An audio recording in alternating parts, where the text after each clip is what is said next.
ಗೋವಿಂದ ಗೋವಿಂದ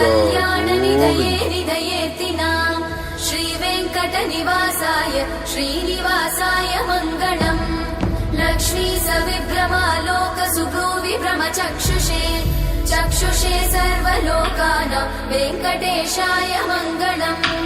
श्रीवेङ्कटाद्रिशृङ्गाग्रमङ्गलाभरणाङ्गये मङ्गलानां निवासाय श्रीनिवासाय मङ्गलम्। सर्वावयव सौन्दर्य सम्पदा सर्वचेतसां सदा सम्मोहनायास्तु वेङ्कटेशाय मङ्गलम्।